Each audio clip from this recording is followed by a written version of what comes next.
एक परिवार था जिनके पास बहुत बीघा जमीन थी। घर में 4 लड़के थे। चारों खेत में मेहनत मजदूरी करके कमाते थे।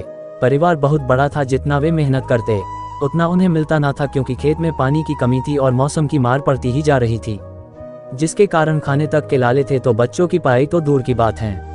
अगर इस बीच कोई बीमार हो जाए तो गरीबी में आटा गीला जैसी बात हो जाए।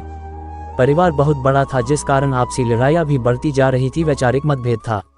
सभी अपने खेत के लिए कुछ अलग करके कमाना चाहते थे, जिसे देखकर परिवार के मुखिया ने खेत को 4 बराबर हिस्सों में बांट दिया और सभी भाइयों को अपने अपने परिवार की जिम्मेदारी सौंप दी, ताकि जिसे जो बेहतर लगे वो करे। अकाल की स्थिति थी, ऐसे में चारों परिवार दुखी थे। तभी एक उद्योगपति गांव में आया। उसने इन चारों भाइयों के सामने एक प्रस्ताव रखा, जिसमें उसने इनकी जमीन मांगी और बदले में जमीन की कीमत के साथ परिवार के जो भी सदस्य काम करना चाहते हैं उन्हें नौकरी का वादा किया। दूसरे दिन छोटे भाई ने सभी को विस्तार से पूरी बात बताई और कहा कि वो इस प्रस्ताव के लिए तैयार हैं, लेकिन बड़े दोनों भाइयों ने इनकार कर दिया। उन दोनों ने कहा, ये पुश्तैनी जमीन है, हमारी पूजनीय है, भूखे मर जाएंगे लेकिन हम जमीन ना देंगे। छोटे भाई ने बहुत समझाया लेकिन वे नहीं माने। कुछ दिनों बाद उद्योगपति ने यह प्रस्ताव अन्य खेत के मालिक को दिया।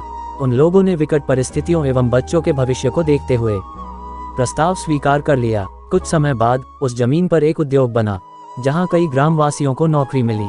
साथ ही उस जमीन मालिक को जमीन की कीमत और उसके बच्चों को नौकरी भी मिली, जिससे उन लोगों ने अपना अन्य कारोबार भी शुरू किया और दूसरे शहरों में जमीन भी खरीदी और उनका जीवन सुधार गया। उन्होंने एक बड़ा सा बंगला बनाया, जिसमें बाग को संभालने का काम वो चारों करते थे जिन्हें पहले उद्योग का प्रस्ताव मिला था। एक दिन वो उद्योगपति उस घर में आया और उसने इन चारों को देखकर पहचान लिया और पूछा, कैसा चल रहा है।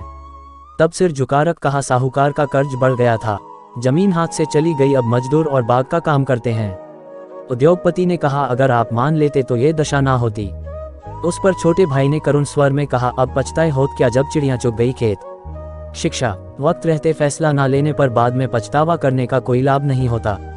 माना कि भूमि से भावनाएं जुड़ी हैं जो पूर्वजों की अमानत हैं, लेकिन पूर्वजों की अमानत के लिए वर्तमान और भविष्य को खत्म कर देना कहाँ तक सही है। आपके सामने आपके बच्चे अनपढ़ हैं, भूख से मर रहे हैं, फिर भी आप जमीन के मोह में हैं।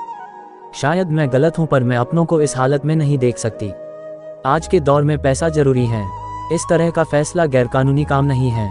कल को आपके बच्चे पेट भरने के लिए चोरी डकैती करेंगे तो क्या आपके पूर्वजों को शांति मिलेगी? नहीं। नमस्कार दोस्तों, आप सभी का हमारे एक विपुल हिंदी कहानी चैनल पर स्वागत है। आप सभी को हिंदी की रोमांचक कहानियां रोज सुनने को मिलेगी और रोज एक नई कहानी। आपने हमारे चैनल को अभी तक सब्सक्राइब नहीं किए है तो चैनल पर जाकर सब्सक्राइब करें और बेल आइकॉन को भी दबाएं, इससे आपको हमारे चैनल की नई कहानी जल्दी मिलेगी। धन्यवाद, आपका स्वागत है।